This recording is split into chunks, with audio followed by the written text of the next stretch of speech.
Good morning, everybody. Good morning, Maureen. How are Good you this morning? morning. I like the new intro with the new Did you? I was pictures. gonna say, did you notice anything? Yeah, Yeah, it's I'm up to date. becoming more and more of a person every You are week. I love it. every week it is. Boy, we used to have like a long intro song, and it was great song. Love it, but it was so long. It was like, come on, just Yeah, cut it. this is perfect. But Okay, it's all about being inclusive, right? Here. it is. That's right. That's right. Well, good morning to you. Women Good want to be morning. included. Yeah, exactly, exactly. Thank you for joining us here on 2G1C Red, White, and Blonde, and starting your week off with us. We What a I was telling week. what What a a week. what a What a weekend. weekend. Can Yeah. I can I just first start out with Yes. yesterday? My daughter turned 40. So Happy 40 birthday. I year saw that. happy Yep. birthday to my daughter Haley yesterday. I've been a mom for 40 years. She made me a mom Wow. for the first time. So that's something, right? To That have is big. That is a, big. a 40-year-old. Like, how did that A happen? 40. We have a 37-year-old son and a 30-year-old daughter. So we're Well, not that you come we're back getting in 3 years and tell me how you feel. Cause it's about a like, 40-year-old son. I know. yeah, I know. it's like, whoa, We can't I've even been, hardly believe he's already that age, 37. Like you probably can't believe Haley's 40. And well, it's, the funny thing is like, crazy. how have I been responsible for somebody for 40 years?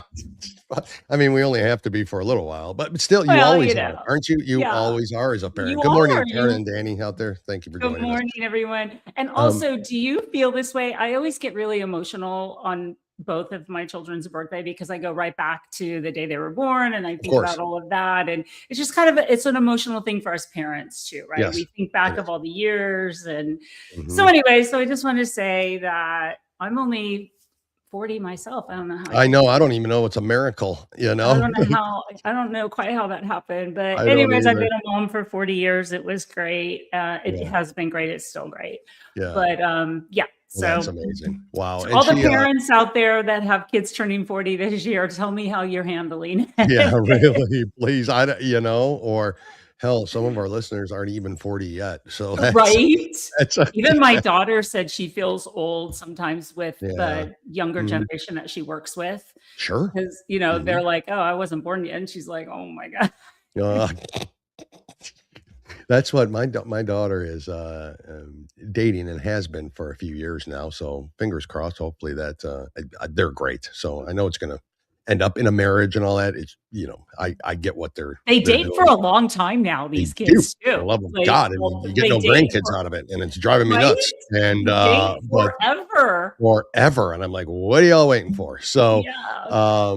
but anyways, he's 2 years younger than she is, and there's Oh, when they talk which is the first time she's ever dated anybody younger than her, first of all. So, but mhm, she was, 26, 26 when I started dating. So, I mean, like, mhm. so similar ages, anyways. It's not a big age difference, Right. It but will there, be when they get older, and then she'll be like, "Oh my gosh, I'm 60 before you." you are, I know. That's me. I'm 2 years older than my wife. So, Well, yeah, that's good. A man yeah, should, but yeah. I I mean, turned they're 2 60 in years. September. But when the So we'll woman see. is older, it's Next month. always a bigger deal when you get older. It's like, "Oh, Yeah, I'm I gonna know. be 50 first. I'm gonna be 60 first." 60 per it's always yeah, it's gonna be a big deal, but there's still this, little bit of generation on, like, shows they used to watch Oh, growing in up. music, Yeah, probably and music, music. and it's, like, just Mhm. this little gap that's just weird that you wouldn't think a 2-year difference would make, but it Yeah, really did, so, yeah, I don't yeah. know. I mean, Well, so I understand the my generation gaps. my ex-husband was 8 years older, 7.5 years older than me, which was a Yeah, big deal. I was, yeah. and it was always about the Kennedy assassination, and he would always be Oh, like, "Oh, yeah, ask Maureen where she was when Kennedy was yeah, shot." yeah, I I wasn't know. born yet, okay? Wasn't born, yeah, that's where I was, so But that was a big generational difference it between him and was. I. Like, he grew up in Yeah, he was born in the 50s, 60s, went to high school in mhm, 70, I didn't. So it was just funny, but he yeah, would always be like, "Oh yeah, ask her where she was when Kennedy was correct. shot." It's like Now half 24 the country doesn't even know what Kennedy, who was It shot. it's like 24-year-olds, where were you during 9/11? Not born yet, 9/11. Yes. and it's like that kind of Mhm. gap and that almost like those things get pushed to the back burner, with as the Mhm. generations, and they do, I mean, it happened with Pearl Harbor, it happens it's every generational thing Yeah. has something like that, and it's But well, 9/11 has been memorialized every year. every year. And they do a pretty big deal every year. Yep, So correct. as they did with Pearl Harbor back in that generation, Kennedy, they still have a 30-second clip about 62 years ago today. Correct. Dallas, you know, Yeah, I mean, know. Yep. But 9/11 has been, it's something that they memorialize that every year, and they do a very good job of doing it. So before we get into it, and this will kind of segue right into Michigan in a way that we want to start with today.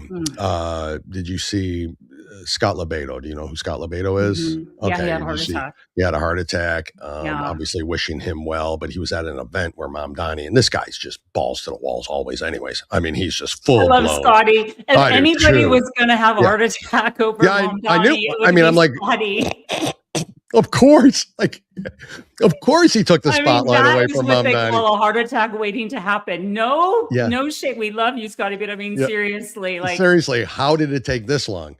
So that's, and so, but the point of it is, from his hospital bed, he charters a plane to fly over New York, say, Mom Donnie, stay away from ground zero.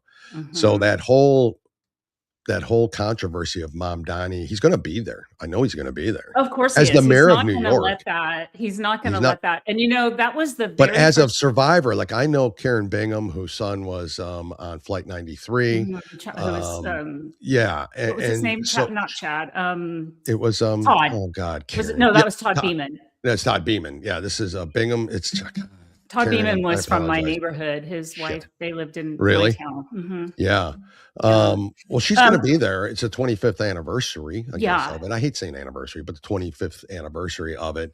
And can you imagine, as a family member of a victim of that, regardless of your theory on how it all started and all, because I certainly have my conspiracy theories on it all. And, I thought how would you feel? Was my first thought when he won the election. Yeah, I know. Yeah, probably that was my very, very first thought was, how is he going to honor 9/11? How? I mean, it is so ridiculous. And I followed it, and they've had a on his website for New York, on his website, they've had like what they plan on doing. It's been there since he won. Yeah. And I mean, it's just a slap in the face. It's just. That's what I think. And he's loving every minute of this because it's just putting him out there in the news more. He's getting more media coverage. It's putting his name out there. It's doing all the things that he just loves. Yep, correct. It's exactly falling into how he wanted to this. So yeah, do we just I don't know. I know it's going to be a weird. It's going to be a weird day in general. Anyways. Yeah. So as we get closer to that, we'll talk about that. But that leads into this great state, and I say great facetiously because I've never liked the state, anyways, for obvious reasons. Oh, you don't like Michigan. So, but Michigan in general, again, as we need California, as we need Oregon, as we need all 50 sovereign states, Michigan is important to our nation. Despite what I think of it, it is extremely You just important. Don't like what are they? The Wolverine? What's Michigan? Yeah, they're Wolverines. They're basically like wild skunks in a way. Tom Brady just mean skunks. Yeah, Tom Brady did, and so, never beat Ohio State 4 years. Tom Brady did. Both of my children. My daughter doesn't care, but my son loves it. They were both born in the same hospital as Tom Brady. Wow! So, holy mackerel! Yeah. Where is that? San Mateo, California, Mills Memorial Hospital. And I didn't Tom even know Brady was from there, honestly. Oh yeah, he grew up in San Mateo. I think his parents still live in the same. They may still live in the same house. I'm not sure, but he Why went. Didn't he go to USC? His dad. Nobody looked at him. Well, let me start with his high school. He went to Sarah High School, all boys Catholic high school in San Mateo, and same high school as Barry Bonds. Barry Bonds and I are the same age. We grew up same. We graduated the same year. The Bonds lived around the corner from my grandparents in San Carlos on the peninsula. Bobby Bonds was playing for the Giants at the time. My grandmother loved Bobby Bonds. So she used to take us down to. Played for the Indians too, by the way. But go on. Yep. Yes. And so my grandmother used to take us down to what was always the ballpark. We always go. It was always go to either the ballpark or the ball field. Let's go down the ball field. I want to see Bobby Bonds' kid play. So we used to go down and watch Barry Bonds play Little League. We didn't know. It's crazy. But I grew up with Barry Bonds. I'm starting to realize, like, my childhood, like I had so many interactions and grew up with so many great people because we were in the Bay Area. Yep. But Tom Brady went to Sarah High School. Yeah. Same high school. And Lynn Swann went to Sarah High School. And Greg Gutfeld went to Sarah High School. And Greg graduated with Barry Bonds. And I'll tell you, there's a funny story. So I dated a guy one time, long time ago, who graduated with Barry Bonds at Sarah High School. And he used to tell me, oh yeah, Barry Bonds used to cheat off my Spanish homework all the time. Yeah. And then Greg Gutfeld told a story on the 5 about how Barry Bonds used to cheat off of his work. Yep. Yeah. Oh my God. So I sent Greg a message. I'm like, hey, I used to date. Yeah. Oh my God.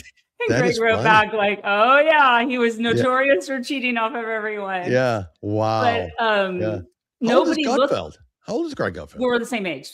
Greg, Barry, and me were all the same age. Graduated in 1982. We all graduated all the same year. But nobody looked at Tom Brady out of high school. Nobody looked at him. He got no offers. His dad marketed him. Yeah. And that's how he got. But nobody came looking for him. Wow. And Lynn Swann went to Sarah High School too. Yeah. Well, Lynn Swann unfortunately played for the Steelers, another hatred of mine. But obviously, there's my little of all time. So, Tom Brady and my son were born in the same high school. My son is crazy to me. He thinks it's great. My daughter doesn't care. That is cool. Leslie put up a comment here like, "Ooh, do we really need California?" You know, and I'm like, yes. Unfortunately, we need them all. I would love to not say that we need some of these states in this country. I'm very you know what though? I'm very concerned about California. I don't think it's gonna. You don't think it's coming back? I'm getting very nervous about. You think Becerra's going to win? Well, Becerra is he's pulling a Joe Biden. He's going to he's just going to campaign from the basement. Yeah. Because he's got good polling numbers and they're going to cheat. How does he and they're going to cheat. So and he's refusing any debates with Steve Hilton. And the recordings have now all come out about the one whistleblower came out. She was trafficked, part of his, missing children. Yeah. All of that is coming out. And they were hammering him at a press conference and they had to escort him out. So he's just going to now go in the basement. And I think he's going to win. I'm just disgusted. It's not the fault of the candidates, meaning the good candidates that are fighting for the state. It's not the fault of the good citizens who are fighting to save the state. It's the fault of the corruption in California. And until Turner says California has mastered the art of the cheat, which they really have. I mean, you agree with that, right? I mean, I tried really hard to believe. I mean, I really believed with Spencer Pratt. I did everything in my power from here to help Spencer Pratt. I had everybody on my show. We were pushing for. I really thought Spencer Pratt was going to. I did too. At least come in second. At least be able to. I thought he had a chance of. If it would have been legitimate, he would have won on June 2nd. I honestly. Yeah, I know. Oh no, correct. I know he would have. Yeah. But I really thought he was going to make it to the primary and go. And just what they did in that really knocked the wind out of me. I really started to lose. And now I'm starting to see what they're doing again. And I don't know. And so how do you correct that? Like if they're always going to be Democrat ran and always going to have solution show. It's Solution Monday. It's Solution Monday. How do you combat it though? That's my point. I think that they're starting to do things like they're starting to look at the nonprofits and the NGOs and all that. The IRS is starting to look into those with their I-9s, but I think it's just going to be such a process. Yeah, I do too. That they're not going to have anything for the next couple of years. Yeah, I mean, Bill El-Sayed is doing a very good job, the assistant attorney there. But it's just such a mess. So you think Steve Hilton has little to no chance at this point? I don't know. Based on everything we after know what I saw at this point. Over this weekend, the polling numbers, which that's all crap too. I know. I don't believe polls anywhere. But some pretty good people that I I really trust what they say. They said that Becerra's going to pull a Biden. He's just going to campaign from the basement because what they did over the weekend with coming after him, the press, once the press turns on you, you know. Yep. And they're just going to stay away. Yep. And they're going to float the numbers and. Yep. That's it. And it's just horrible, you know. Sad. Well, so what the hell's happening in Michigan? Where do we start? Well, I mean, I guess you could start with years ago with Gretchen. Yeah, how did this all start? How did this all start? Yeah. Yeah. Why did they pick Michigan? Why did they pick Minnesota?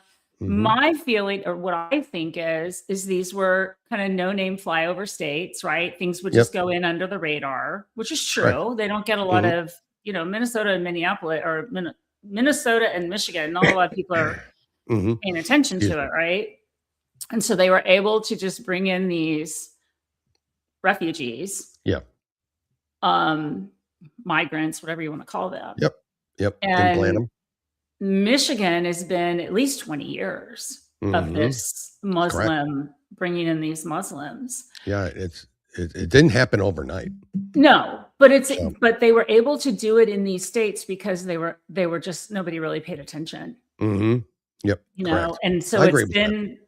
Yeah, they didn't just come in overnight and drop a bunch of people in. It's been happening for years. And it's a slow process. It's a slow drip, right? Because if the hose would have been on full force, people would have been like, wait a minute. But it's a slow, progressive drip. And now we're in this mess. And should we play the video? Yeah, do you want to play that? So this, if you want to set it up, or do you want me to? It doesn't. This is a speech after he won.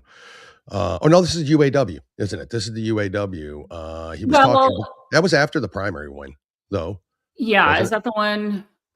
I'd like to play the Nate Friedman one to show. Oh, you want to play that one first? Okay. Yeah, so we can kind of see what the influx has done. Good. Sorry about that. I don't think people realize how massive this Muslim takeover is. It's absolutely true. So this will give you kind of the background, and it's Nate Friedman. I had it wrong before the show, but apparently he's basically another citizen journalist, independent journalist who's out there doing the work the journalists in the mainstream media should be doing. This guy's doing it again. So let me put that up there. Let's get us up here on stage. Yeah, listen to this shit, because this is Michigan in a nutshell, and then I got a couple things to tell you about my state and all that afterwards, but here we go. Welcome to Dearborn.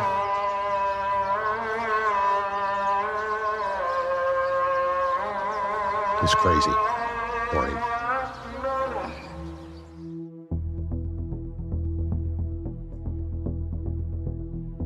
So we are the largest Islamic center in North America. Jeez. Assalamu alaikum. Are you working here?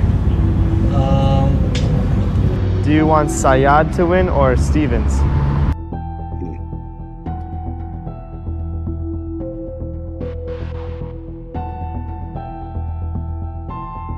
Hezbollah don't cause trouble. You know, they're just there to watch my store. This is the Islamic takeover of Michigan. Welcome back to the Nate Friedman Show.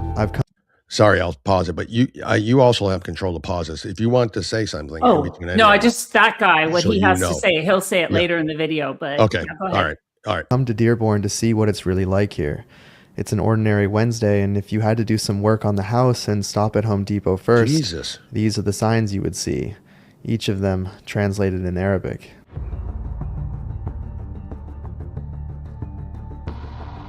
Next up, I wanted to speak to the people of Dearborn about the upcoming Senate race between El-Sayed and Stevens. El-Sayed is on track to become the first Muslim senator in our country's history. He wants to abolish ICE, defund the police, and went on tour with Hassan Piker, who said America deserved 9/11. Which one do you prefer to win? What do you think, bro? I'm Arabic. I'm Lebanese, right? Yeah. Steven is pro AIPAC. Oh, is she? Okay, of course she does. She gets money from AIPAC. And we don't like AIPAC. All the Arabs live here. Right. The mayor, he's Arab. The council's mostly Arab, you know? Yeah. And you're saying that is the case? Personal friends of mine, the mayor, the council. Do you think that when he becomes senator, that he should fight for a bill that makes prayer times, like that businesses must support prayer breaks? Would that be something Most that of them around here do? They do already? Yeah, they just close. They close for prayer? Right, close for prayer. That's good. And they go to prayer. Yeah. And what about halal meat in schools? So We have a lot of halal meat in schools now here in Dearborn, everywhere. Yeah. Where do you stand on which government? Is it Hezbollah or is it something else? Like what's going on actually? Okay. I'll tell you the truth. Yeah. Hezbollah only protects Lebanon. Yeah. If there's no Hezbollah, it's gone, Lebanon. Right. Israel will take it over. Mm-hmm. That's the only thing keeping them out. Yeah. Hezbollah don't cause trouble. Mm-hmm. You know, they're just there to watch my store, let's just say. And if they come and start breaking down my store, we're going to have to do something. Yeah. And that's what Hezbollah does. Would you like to see United States allied with Hezbollah? Hell yeah. Oh, man. It was such a pleasure talking to you, man. Yeah, man.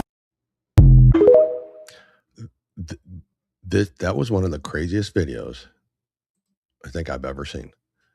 Hezbollah working with the United States. Correct. Mm-hmm. Yeah. Now, my thought process on this is this, and we'll get into the AIPAC stuff, right? Mm-hmm. AIPAC, or however you want to say it, but the Israeli money that's being dumped into opponents of this. And I want to ask, every United States politician in office is taking money from AIPAC. So where's Sayed taking money from? Well, he's part of the Muslim Brotherhood. So we can be pissed off about everybody taking money from AIPAC. And we can also at the same time be pissed off that Sayed and Dearborn, Michigan has completely fallen at this point and is being controlled, and maybe the entire state, maybe, we don't know, controlled by Muslims at this point, and they're taking it from the Muslim Brotherhood. So which is a terrorist organization. Which is a terrorist organization. But AIPAC and Israel, they're not innocent either. Agreed. Israel's doing things and those are the things that have been coming to light in the last year. We had JJ Carroll on. He talked about this too. It's been about the last 10 months where all of a sudden we're like, Israel's supposed to be our greatest ally? I agree they're not. Well, I agree. I don't really know who our greatest. I mean, no government and no country is totally innocent. We're all involved in things that we don't want to know about. I mean, that's and never will know about. And that's we the point, need to talk about what is inside of our borders right now in the United States of America. I don't care about Hezbollah. I don't care about it. We need to worry about what is inside the United States. It's long overdue worrying about what's inside of our borders. And something that I think we've talked about since Trump's first term. What the hell is inside our borders? What is going on? And why were we always shut down? Why were we not allowed to say anything? Oh, you're racist. You're Islamophobic. That's why. That has been the liberals and the Democrats have beat that drum till now we have this overrun city of Dearborn. Correct. I've always said, I think it started after 9/11. I feel like after 9/11, we were so conditioned to not be Islamophobic. Yep. It's not them all. It's not all of them. I don't think that's when it all started. This migration really started. I agree. But we were conditioned to think, we're going to go over there and get the bad ones. But we were not allowed to be Islamophobic. We had to treat it didn't matter if they were wearing a burqa. They still were good people. They were here. They want to be American. You know, that really started, I feel like, after 9/11. Yep. Can I tell you a real quick story then, if you don't mind? I know speaking of that, and then we'll go back to the point of Israel and Muslim Brotherhood. And then we've got obviously Saeed's speech at the UAW. Interesting there. On 9/11 itself. So I may have told this story in the past, doesn't matter, but I was supposed to be in actually Long Island, New York that week. There's a couple of defense contractors up in that area that I was meeting with. And we also simultaneously had a trade show in Chicago. I was VP of the sales of this company, and one of my guys got ill, so I took his place in Chicago. So I ended up going to Chicago instead of New York. Worked the trade show instead of New York.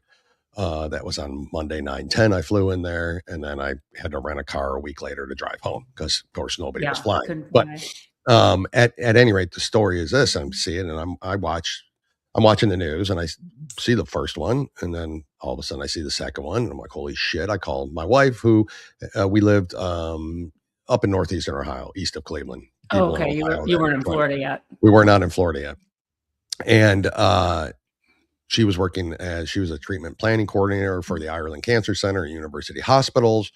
So a big hospital chain there and all that. And I call her, I said, turn on the TV, like get out of your office, go in the lobby, go somewhere, but you got to see what the hell's going on. And so she did. Long story short, we get through that. Our kids are at school. We're trying to get them out of school because they were closing schools. They were, everything that was happening on 9/11. I'm out of town. She's stuck in downtown Cleveland. We live 35 miles east, in a suburb. And a friend of ours went and picked up, our daughter, who was in kindergarten at the time, maybe first grade. And our son, who was 7 years older, just kind of rode his bike home, at that point. Yeah. What they did back then, right? So with his buddies.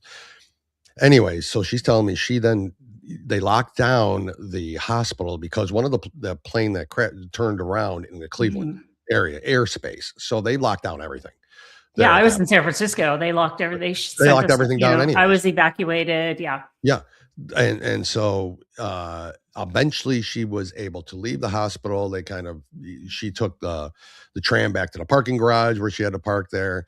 And on that tram were just Muslim after Muslim. Like, we're talking doctors, nurses, Saudis and Pakistanis, and you name it, just laughing and cheering that it happened, while she's on this bus going back to the tram from the hospital to the parking garage that was provided by the hospital.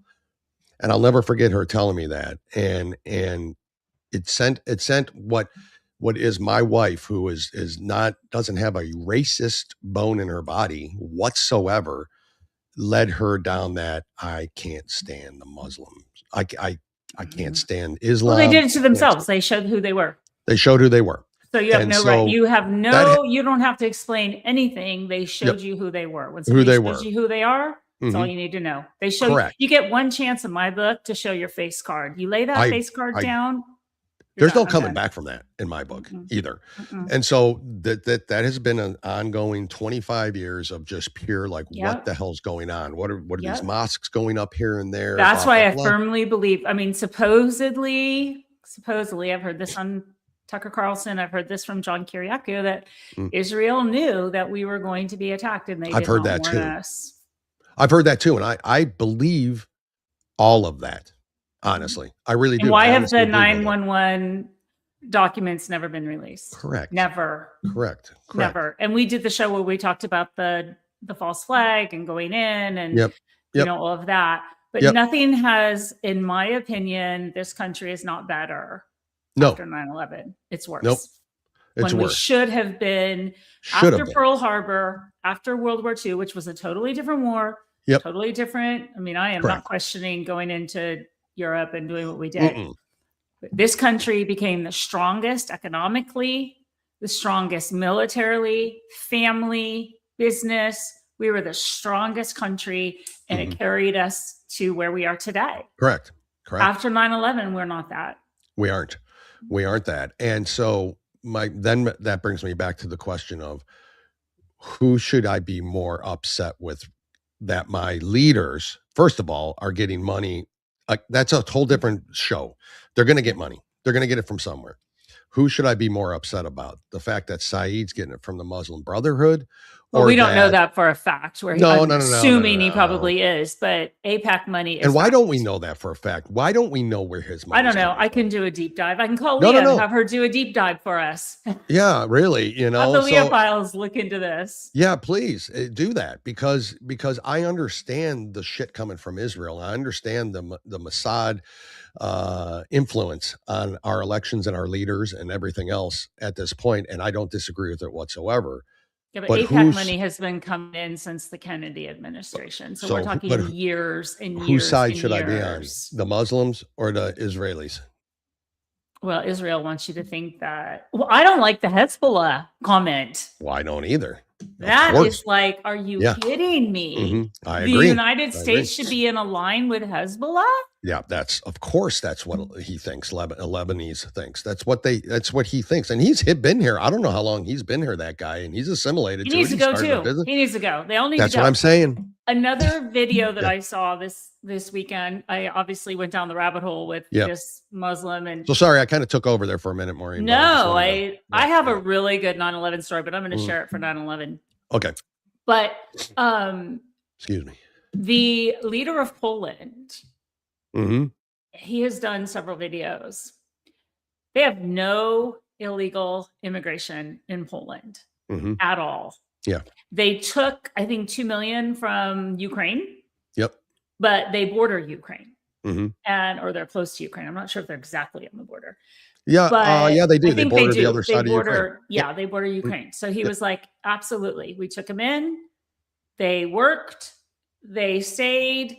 The ones that wanted to stay here are going through the process. The ones who wanted to go back went back. That's what. Yeah. They showed video of the border of Poland, which is what our southern border should look like.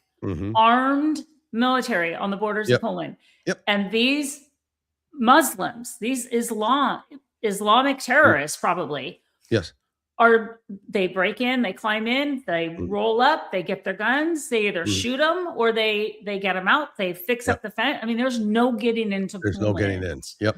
And these liberal media heads that have attacked him about, well, aren't you racist? He goes, no, I'm worried about my future daughter and my granddaughter. They're not going to be raped and stabbed and murdered in my street. Correct. No crime in Poland. They have no crime at all. If you want to come to Poland, you can come, but you're going to go through the process.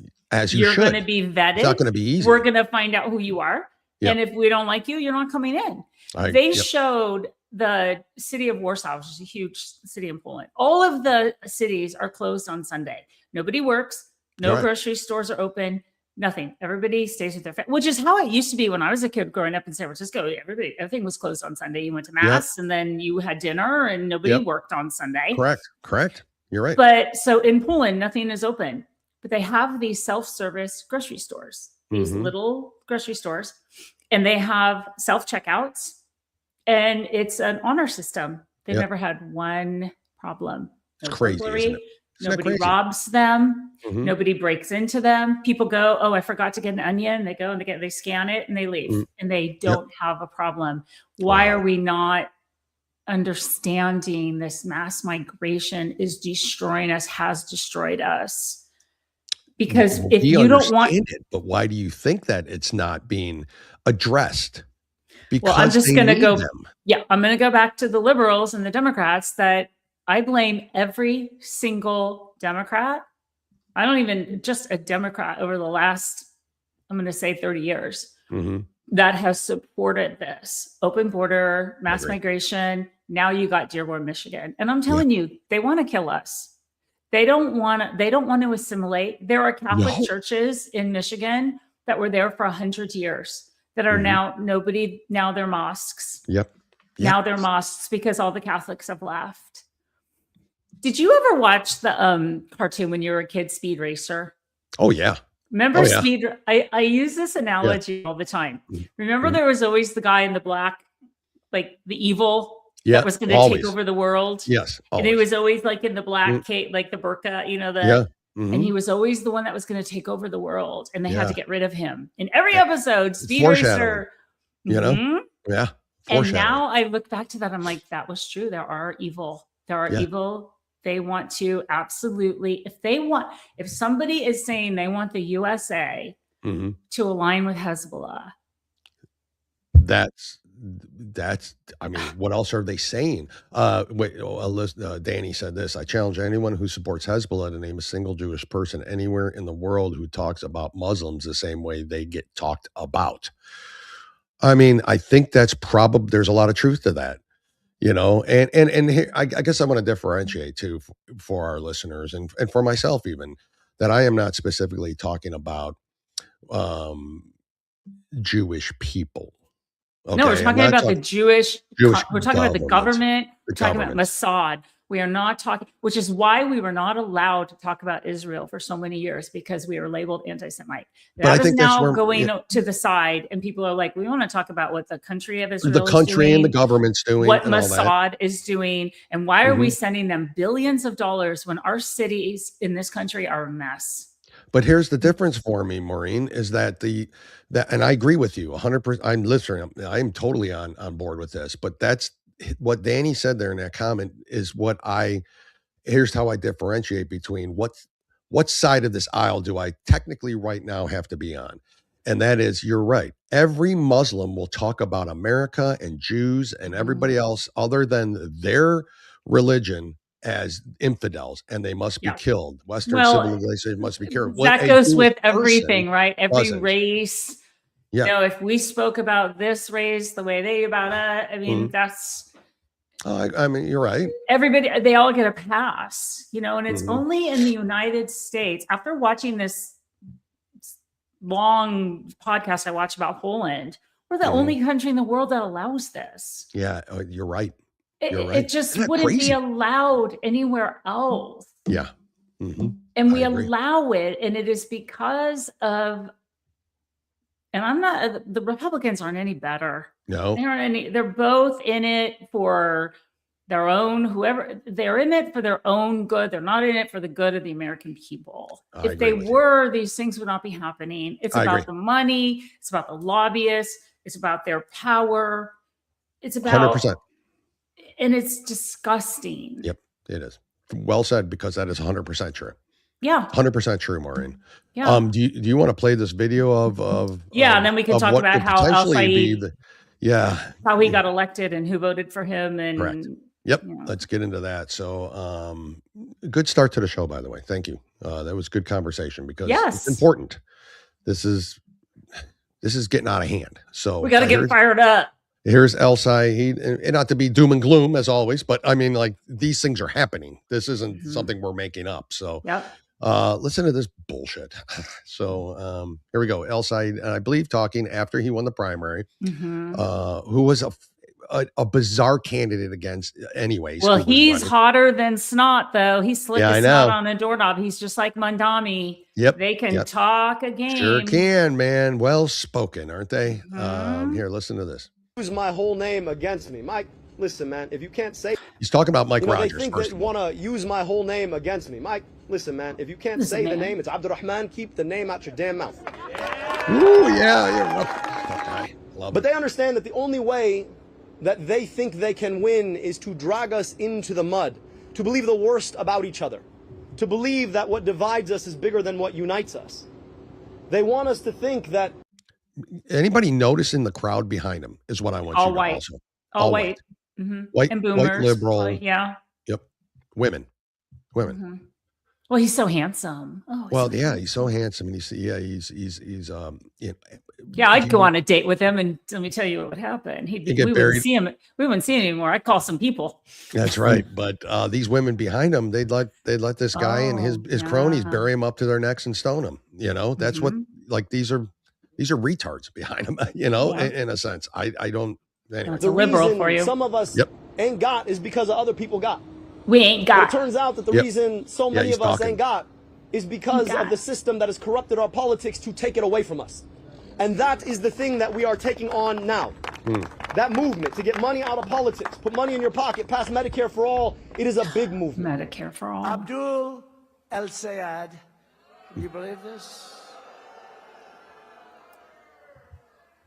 This could only happen to me. It could, because you should have done more. Gentleman, he's a man of hate. And now he's going around saying, no, I love everybody. He doesn't love everybody. Put him in office. You're going to find out what he loves. When I watch Abdul, he's full of shit. I mean, it's true, but whoa.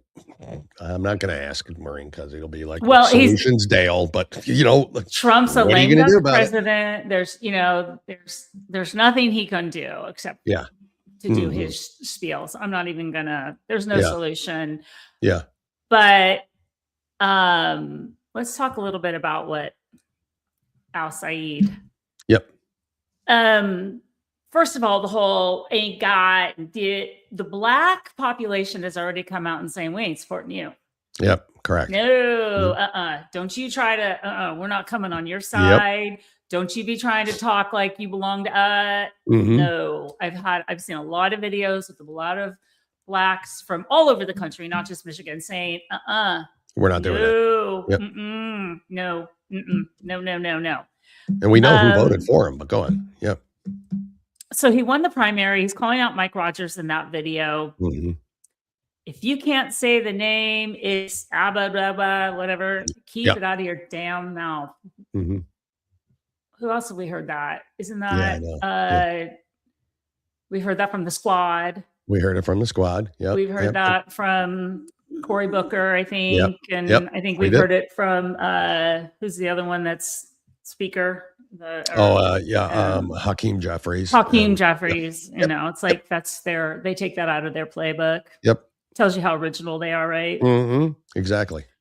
Get money out of politics. Put money in your pocket. Pass Medicare for all. Yep. Do you honestly think this man cares about Medicare for all? No, of course not. Not at all. He doesn't give a shit about any of that. He doesn't care about those people that are standing there supporting them. Does not care. If he cared about Medicare for all, let's go back to the fraud that they are discovering every day. Correct. J.D. Vance, Dr. Oz, Nick Shirley, California. Let's go back to that. No. You're the reason, you and your party and your migrants and your illegals and everything that you represent are the reason that Medicare is in such a mess. Correct. Because it is in such a state of fraud that the government is spending billions in fraudulent Medicare payments while people who need it are going without. So you're going to pull the chain that you care about Medicare for all. That's bullshit. Calling you on that one. That's bullshit. Abdul El-Sayed, he beat Haley Stevens, which I'm surprised. So he got 48.5% of the vote. She got 47.5. I'm using my Wall Street terms there. Spot. Such a small margin. Such a small margin. Did that shock you? It shocked me because I thought she was a very weak candidate. Oh, I did too. But what tells me that a lot of people came out and didn't want him to win if they have legitimate voting. Correct.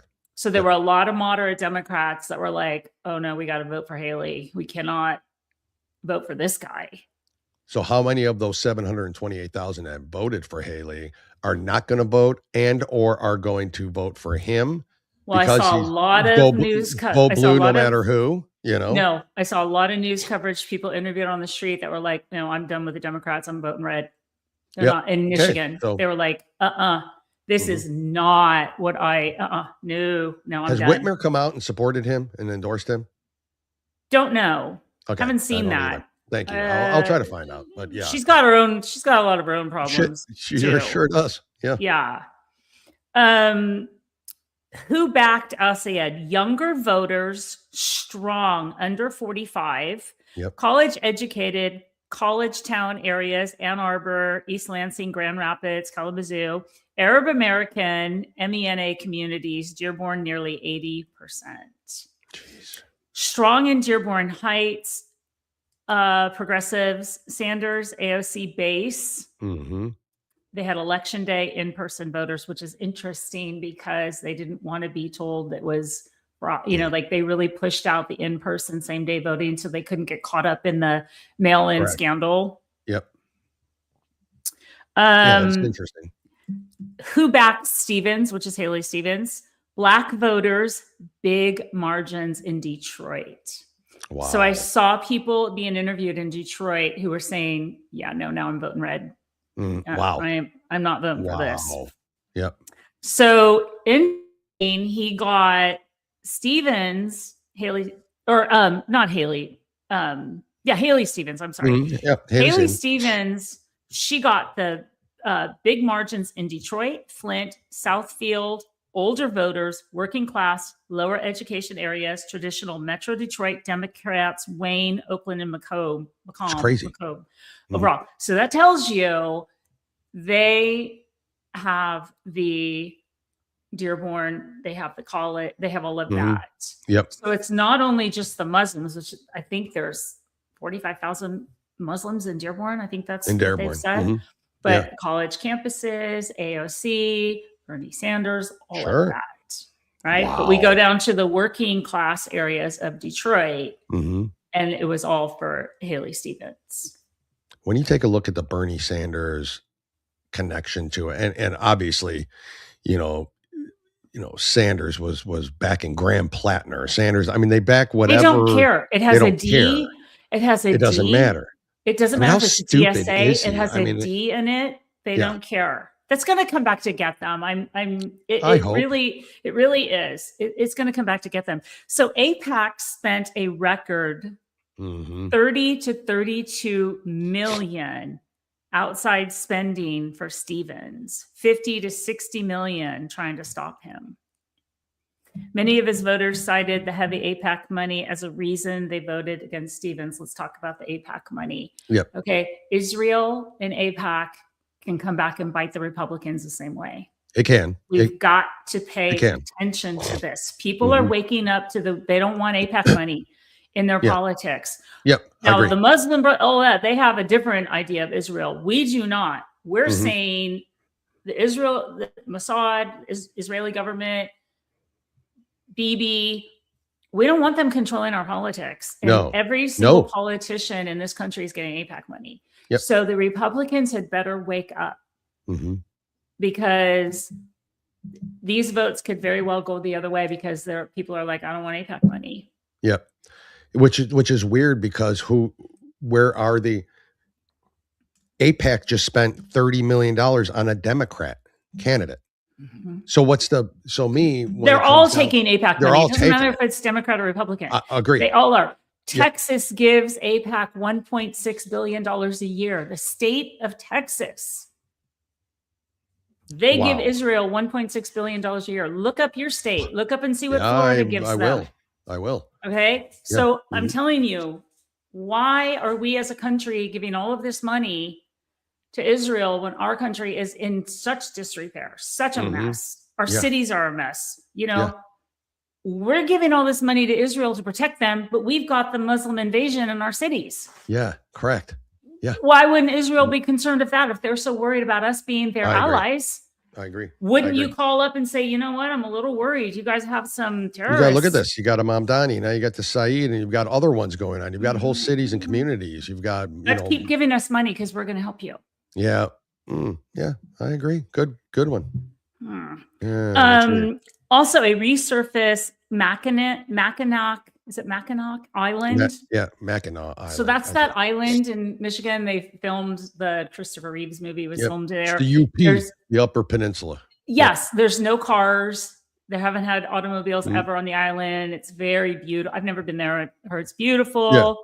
Yeah. So resurfaced video of him, El-Sayed, on the island saying, I hate Mackinac so much. Every time I've come here, I've hated it. It doesn't think a place that can ban cars. It's the most American place in Michigan. I hate it. Wow. This guy won the primary. He won the primary. He won Michigan. He probably did not win the UP. I would guess. So general election matchup will be El-Sayed versus Mike Rogers. They're saying it's a toss-up. What is the signal for November? AIPAC money as a central campaign issue. How does that play statewide? That will continue to flow in, fight. Well, you know what? If you don't like the way we pronounce your name, change it to an American name. I mean, come on. That's right. Yeah. Tough shit on how we pronounce. He's a man of hate, framing early tone of the general. I don't know.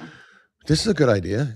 Can this be done? Let me put up what Aria says here. Here's a thought. Conservatives were under a Democrat-Republican party, so a D shows up on the ballot, and all the folks who vote for the D glass of water vote conservative. Yeah, we could do our own DSA. We could have our own DSA. We could have our own. That's a good idea. Yeah. Yeah, that's true. We could.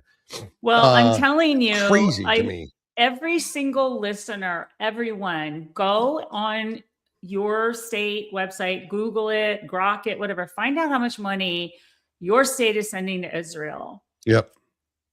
Look at your schools. Mm-hmm.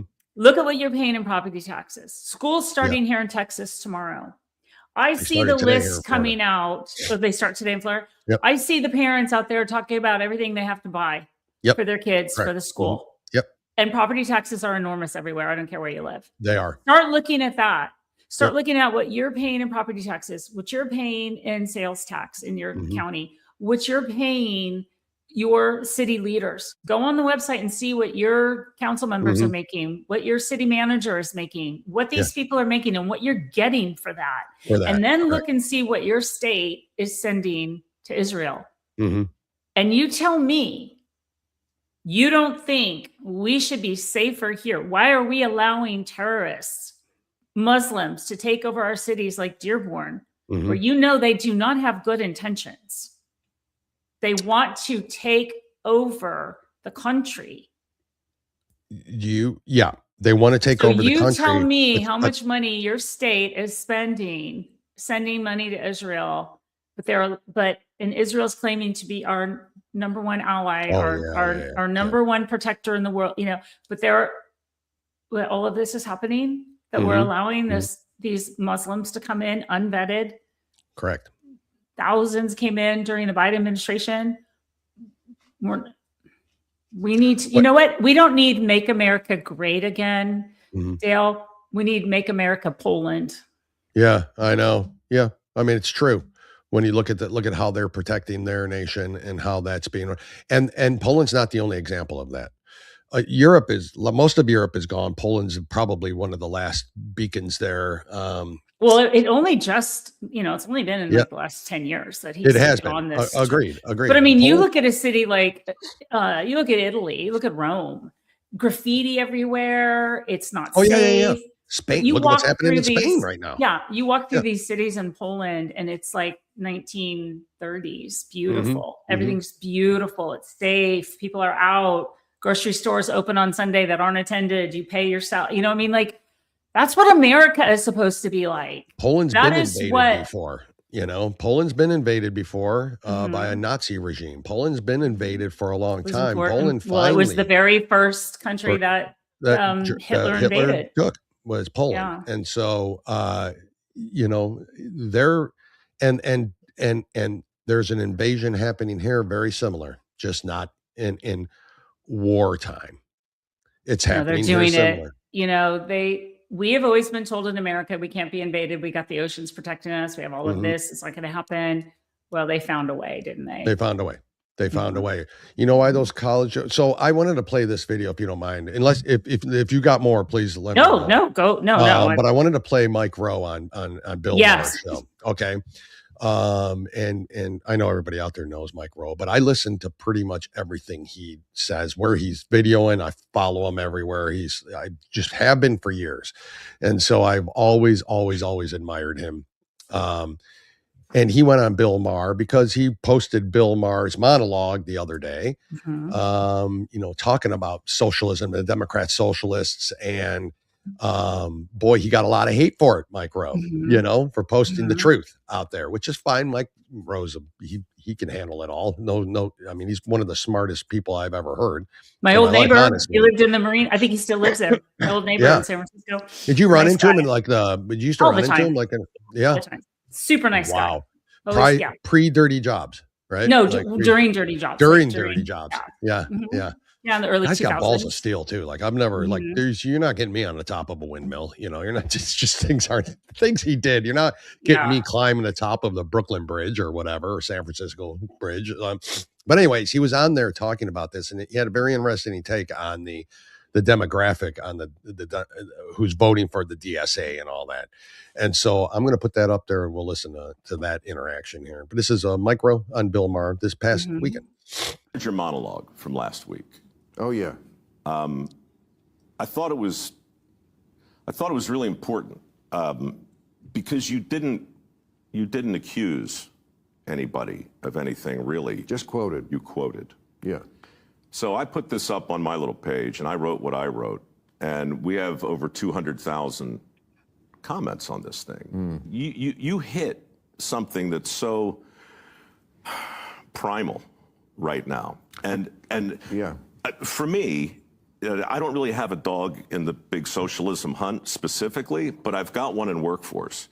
And when I look at 400,000 or 500,000 open jobs, and then I look at those 7 million able-bodied men not even looking at the jobs at all, and then I look at this whole conversation unspooling, I don't know if you saw this, but the stat that got me, within the Democratic Party right now, 59% of Democrats who support socialism have college degrees. Wow. 40% who support socialism don't. So this thing that's being called a worker uprising, it's really not. No.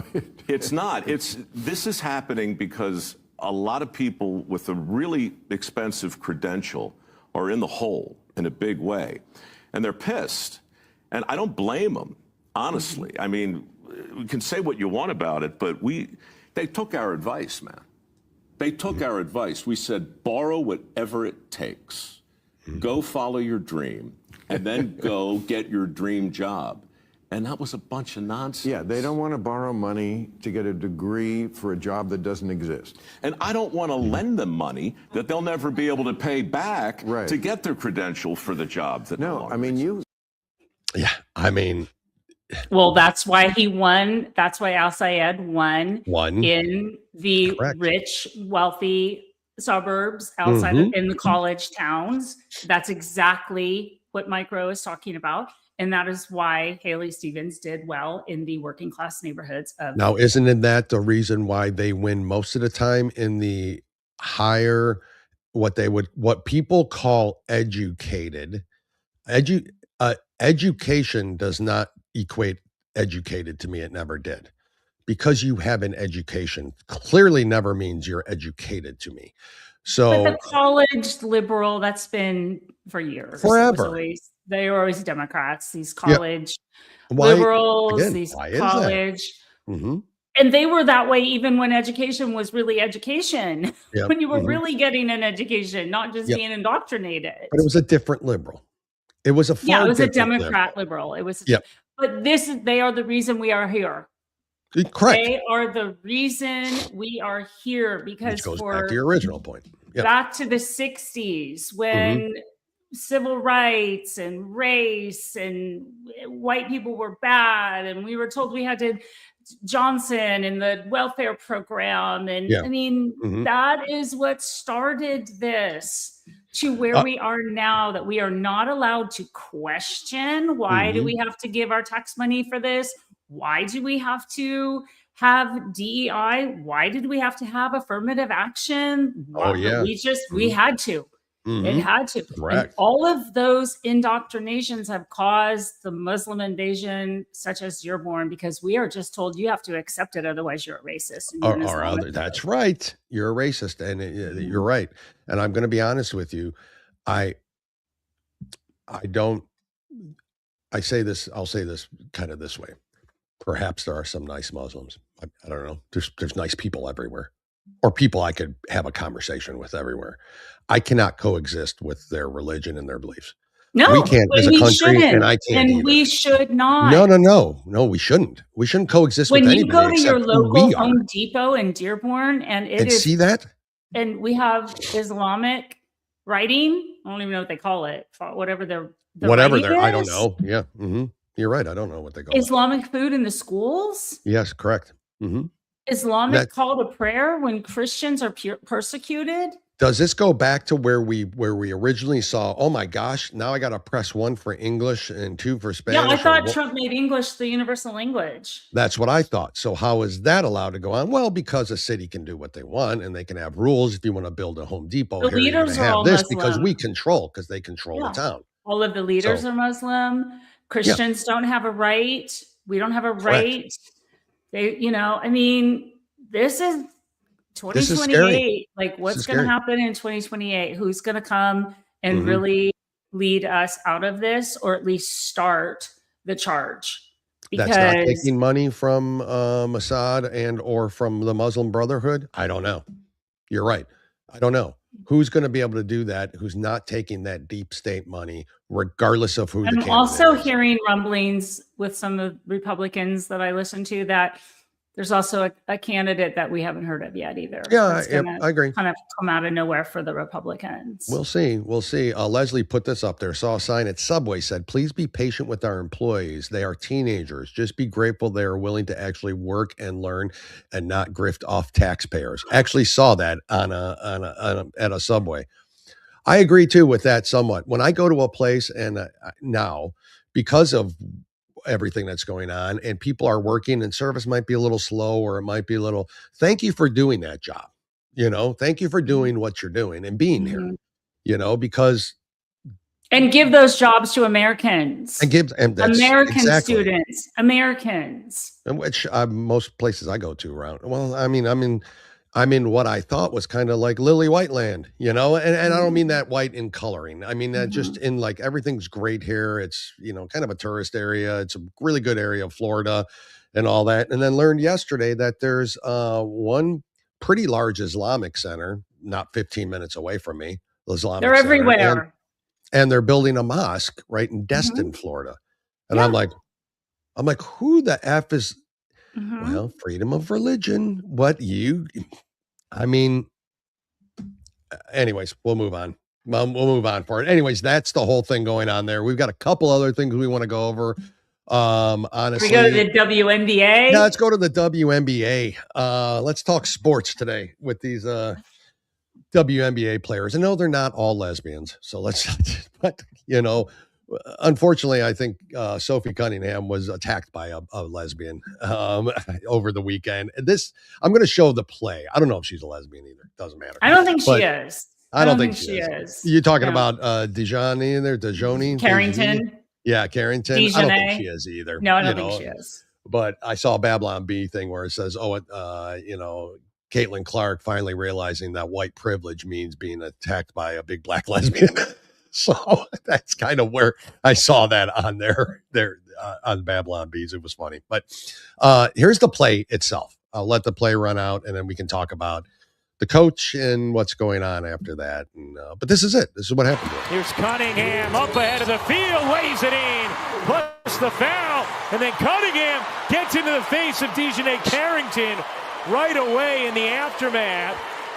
And Cunningham has to be separated as both teams will head to their benches.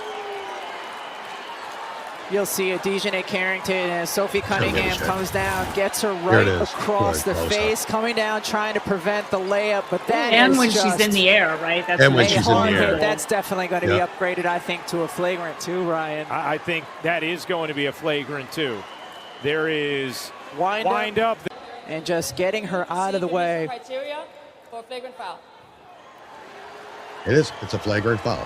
I'll be stunned if this not upgraded to a flagrant 2. The defensive foul on Dejanay Carrington has been upgraded to a flagrant foul, penalty 2.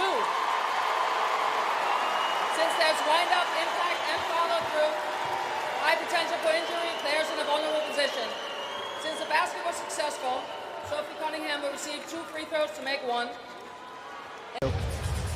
There's wind up, there's follow through, there's potential for injury, the player's in a vulnerable position.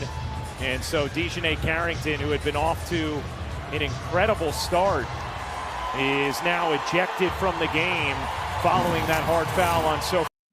So there's that. Okay. Thoughts on the foul in general, and then the way it was handled by the WNBA and refs. So I'm not a WNBA fan, but go on. Carrington leaves the game and within minutes gets on her phone and texts white privilege. White privilege. Yep. Indiana fever. Mm-hmm.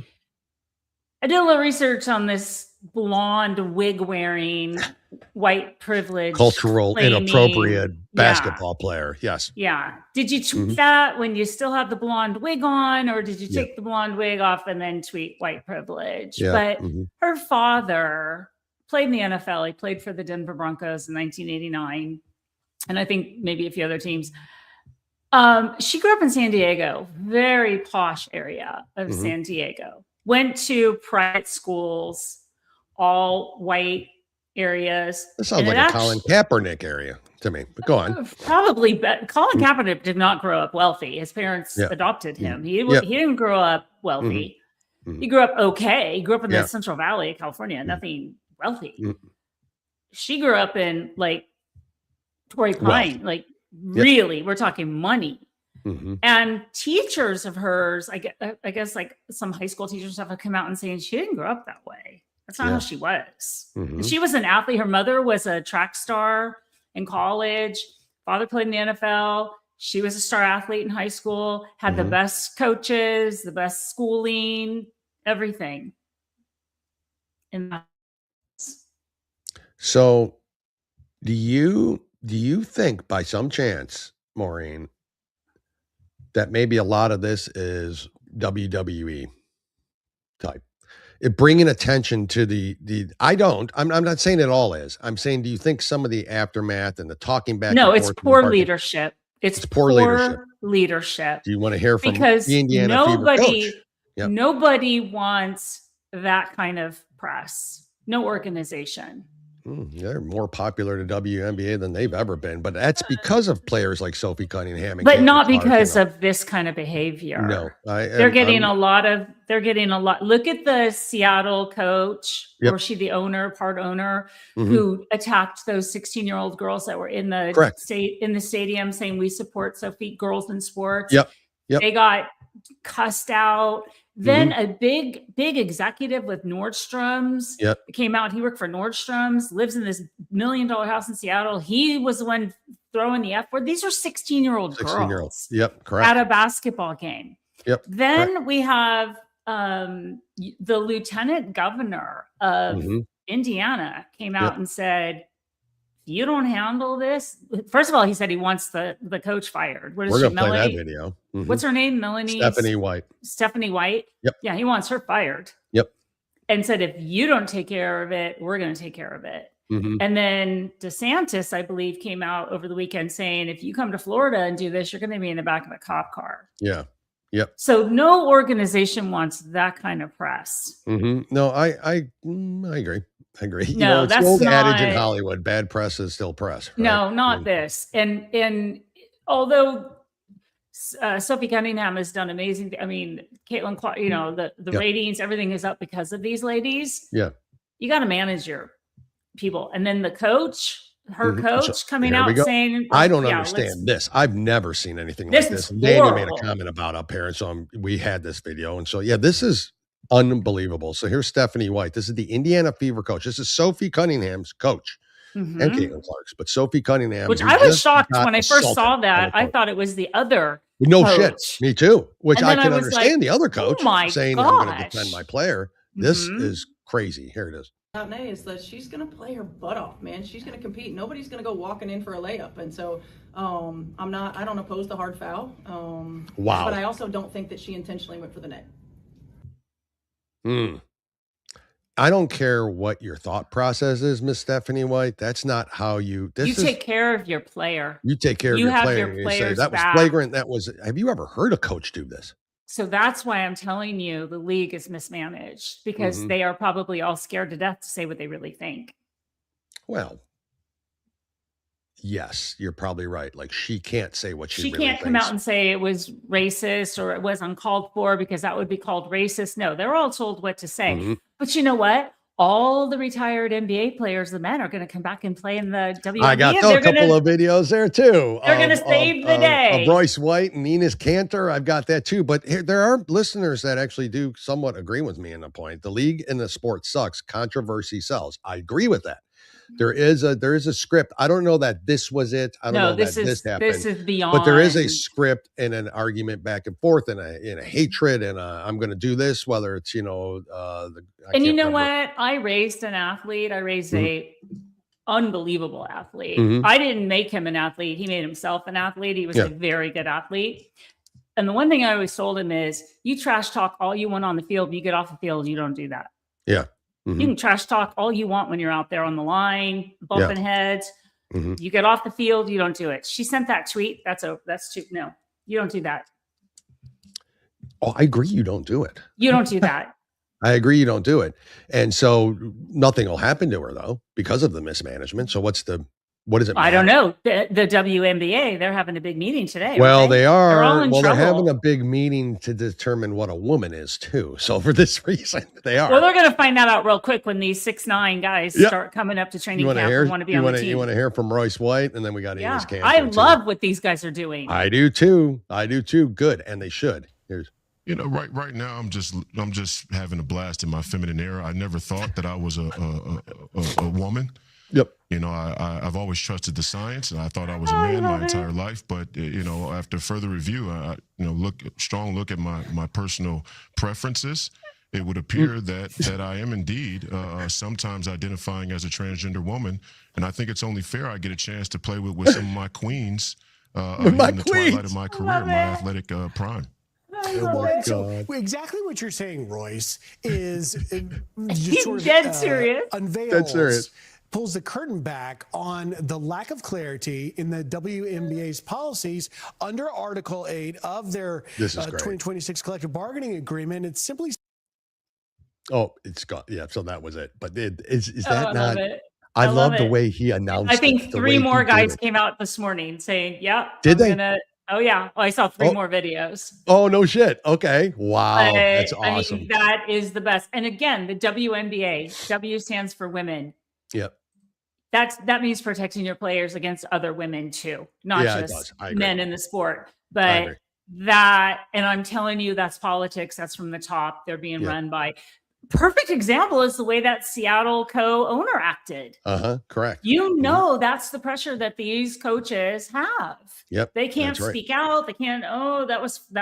She played her butt off.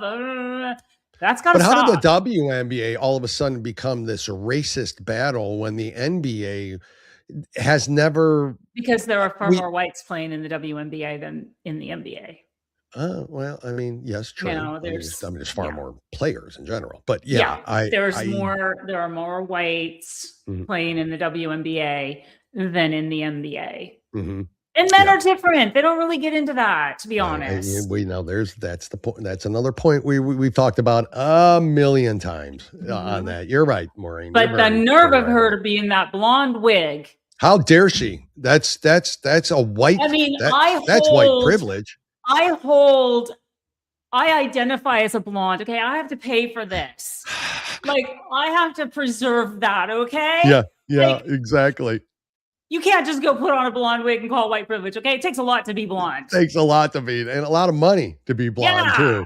Oh my God. That's awesome. Well, one thing I want to do, and then we're going to end on something good. I thought this was interesting. And of course the Fauci thing is still in the, and we all know what's going on there. Who knows? Nothing will happen. That's not my point. My point is that it's still in the news, and we know that he's a lying, serial killing, narcissist, evil person. Getting defended by the Sunday news, the liberal news. Being defended highly still to this day by it. Margaret Brennan yesterday was absolutely embarrassing. I didn't bring that video, but that was an embarrassing she's moment. Horrible. I just can't stand her. When CBS starts getting rid of people, how did she make the cut? That's just absolutely embarrassing. But anyways, this is the LA Times owner who happens to be an oncologist, I believe, if I'm not incorrect. And the LA Times owner, the LA Times, not really known for its conservatism, not really a right-wing newspaper. No. But had this to say about.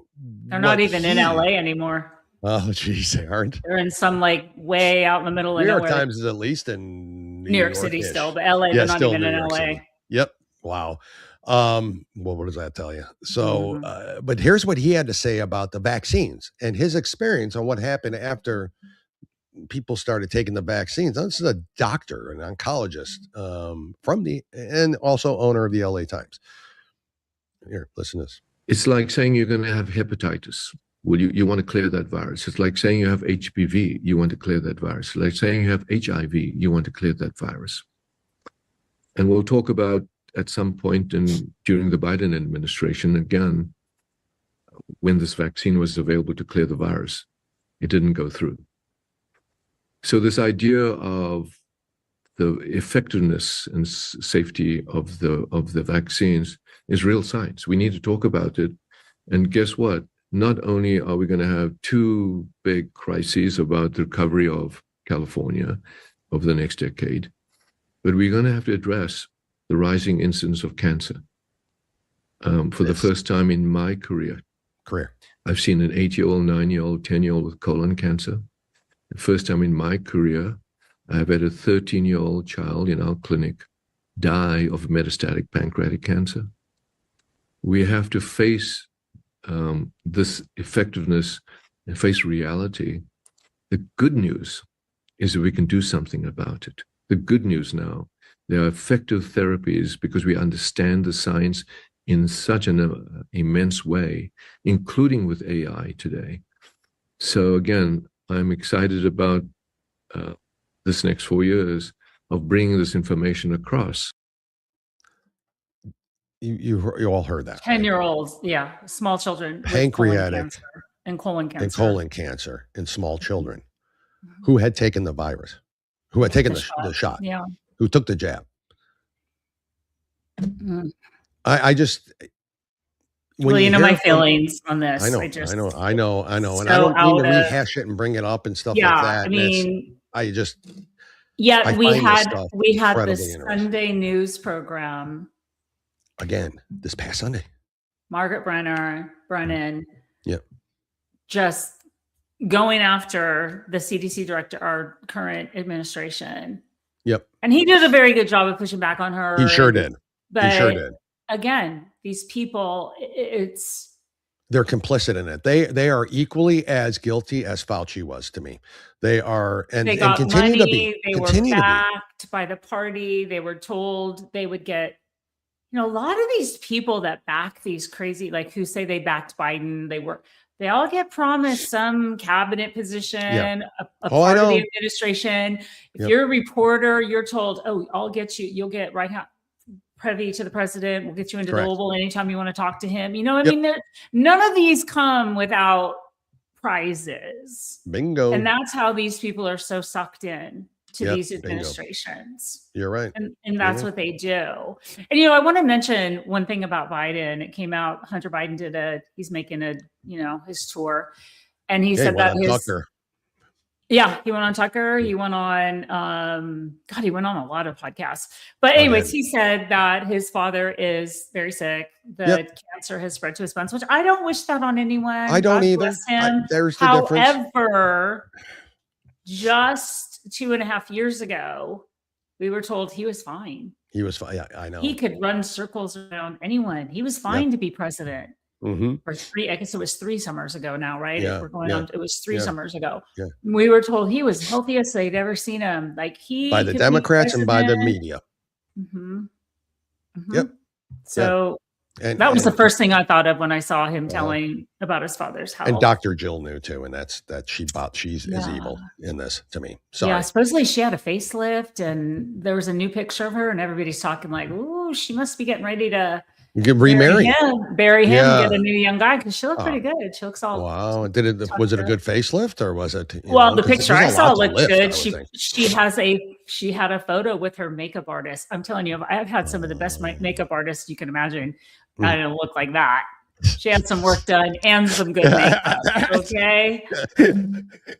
I mean, come on. She looked, She will be dating somebody. Maybe El-Sayed or something. Maybe that's the next guy. Maybe. And supposedly he's saying he's a doctor too. Oh, he is? He's calling himself Dr. El-Sayed, but he doesn't have any medical background. I mean, he doesn't. Of course not. He probably got his medical degree over in. Went to the same school as Dr. Jill, I'm sure. I could print a medical degree out right now. Show you. Yeah. So, let's end on something good and positive. So I've been waiting to hear this. So I'm going to go to Elon Musk because if we don't get down on our hands and knees and thank God at least once a week for Elon, because if he did not buy X, if he did not buy Twitter, can you imagine? No, and I can't. We would be, and it's still a crap hole, but it's not Twitter. Like it was. Yeah. Let's just start with him buying Twitter and what he discovered and what he found out. and what he. Okay, so I'm just going to start with the simple one for us to have concept with. So he has unveiled. He is going to be building. It's called TerraFab. And it is going to be in Grimes County, Texas, which is outside of Houston. Oh, okay. It's the former Gibbons Creek Power Plant reserve site, 20 miles east of College Station. Initial investment is $16.8 billion. Plan to exceed 100 million square feet. Holy smokes. That's like 10 times bigger than the Pentagon. Yeah. Wow. You ought to see the layout of it. And where is this at in Texas? It's outside of College Station near Houston. Oh, yeah. I know. Okay. Elon is calling it the largest and most valuable building on Earth, roughly 50 times bigger than the Pentagon. What? 100 million square feet. You got to see the schematics. I can't even. I'll have to look it up. I can't even picture. We're not that. talking like a building. It's crazy looking. Yeah.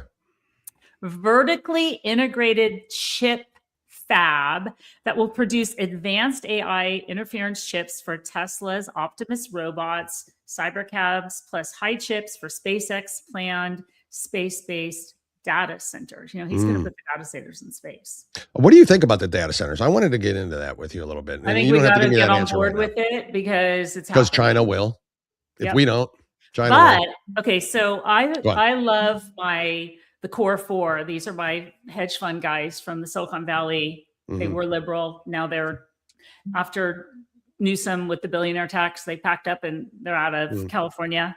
So that they were talking about this on their podcast. At least 3,000 permanent jobs expected, with strong emphasis on hiring from the local area. But my buddies, my core four guys, they all said what Elon is doing is beyond brilliant, because we are not going to be reliant on Taiwan or China for any more of our so the chips will be available not just for Teslas, not just for that's where they're starting, but it's going to be manufactured. Why wouldn't he? So what is it? It's the chips, and what's the other thing that they call it? In Taiwan. What do we call? What else?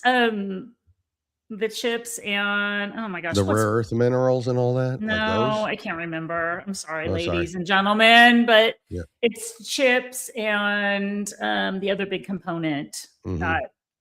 Anyways, but I really trust my core four guys. These guys are brilliant. They're brilliant. Silicon Valley guys. They're very smart, and they just said basically what Elon's doing is saving the country, because we will not have to rely on Taiwan or China for any of our technology ever again. Mike put this up there. Is that correct? Semiconductor. That's what I was looking for, Mike. Thanks, Thank Mike. you.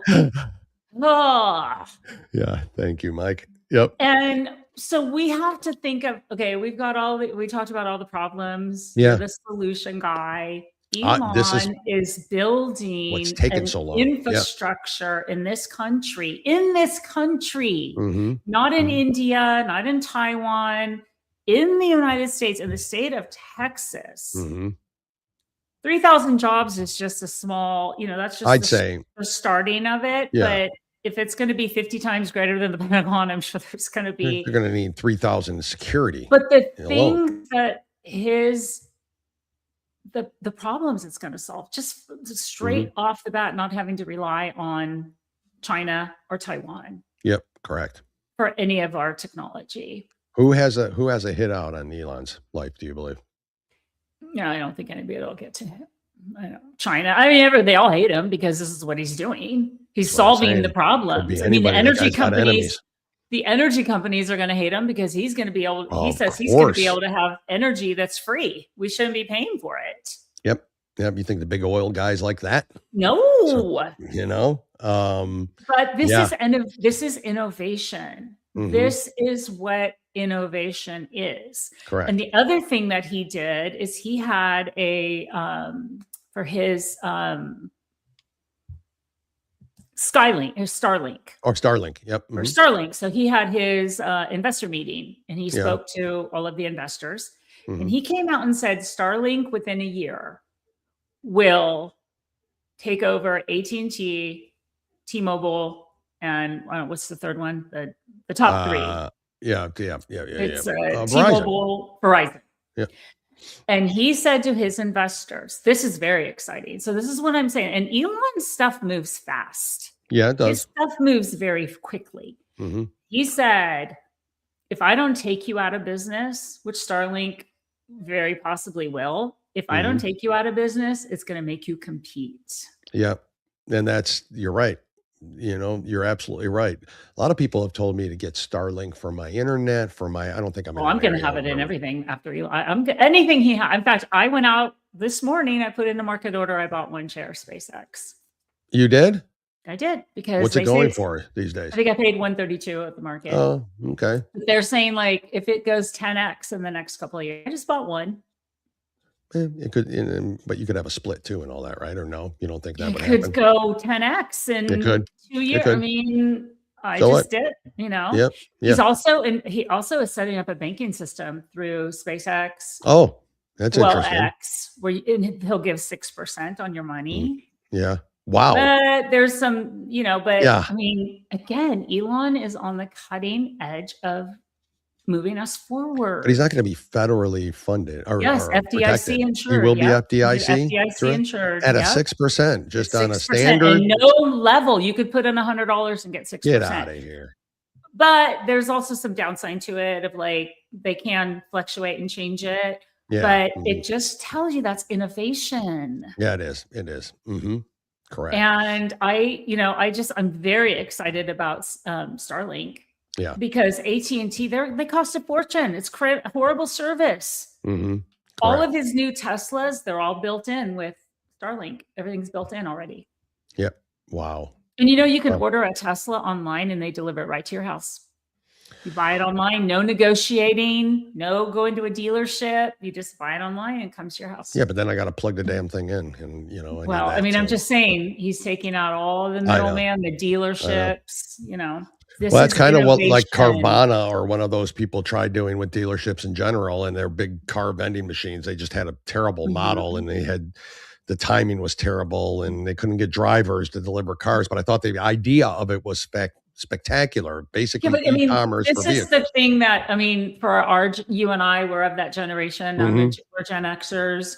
We're so old school in thinking, but these young kids are coming up and this is their life. We don't know it because we're like, wait a minute, I want to go to the gas station. I want to do that. Yeah. And these young kids are like, yeah, I just want Which I'm all for. I love it. I love technology. I love new things. I'm all about it. The fact though that Elon is going to make us not relying on foreign chips. Yep. And semiconductors. That's huge. That tells you the picture is much bigger than that. Leslie says X Wallet has already been launched. She has it. So that's I learn more about Apple. it. Mm-hmm. Yep. So X Wallet. So it's different than I don't really know much about it. I'll have to learn about it. So I love Elon. When he sold PayPal, I started his hedge fund for him. Oh, really? Peter Thiel. Yeah, that's another story for another day. Yeah. Wow. So how close are we to like getting people like Elon on the show or I might be able to get Peter Thiel, maybe. I knew him more, but he's kind of weird. Peter Thiel's kind of gotten weird. Yeah. Mm-hmm. But I don't know. I love Elon. I love him. And he's on our side. There's a truth to that. And I guess there'll be a downside and there'll be an upside to other things. Like every technology, those are jobs being lost though too. I agree. And here's why I think this is why I think those are jobs that I think we're losing jobs to China. To China. Building our chips and our semiconductors and to Taiwan. We've been doing that. I agree with that. 40 But years. that goes back to me like, okay, yes, you're losing that. You're losing that $100,000 job, whatever. there's a $200,000 electrician's job that's available to you out there, like Mike Rowe calls for. Like there are 7 million people that aren't able-bodied men who are not working in this right thing. now, And why have you seen aren't the they doing that? program? Yeah. Mike Rowe talks about the Meta program. Mhm. You can go to Meta, they'll send you there, they house you, they train you to be an electrician, they feed you, they do everything, they give you the job. Like if you need a job, go through these programs. I agree. Because tradesmen are shit out there, most of them. And so I really, at this point, and for this reason, because they've all wanted to be graphic designers and video game programmers, and some are, and they're successful. And matter of fact, you know that personally. But there are jobs being lost and not being done because lazy Americans, because COVID got in the way, and you couldn't get an electrician or a heating and HVAC guy to come to your house. You couldn't. This is all a part of innovation, and Elon talks about this, how we are going to be in a world where we may not need money, we may not need this economic system we have. Things are going to be a lot different. I mean, I don't know if I'll be alive to see it, but this is what we call innovation, and they said this during the Industrial Revolution too. The car was going to put all the horse and buggy people out of business, and the automobile was the biggest thing. But the automobile was the biggest for the 19th century. Yes, and then the 20th century, the internet was the biggest part of that. So it's innovation. We can't be. I don't want to be those boomers. We cannot be stagnant on innovation, because do I want China having all that innovation? Right.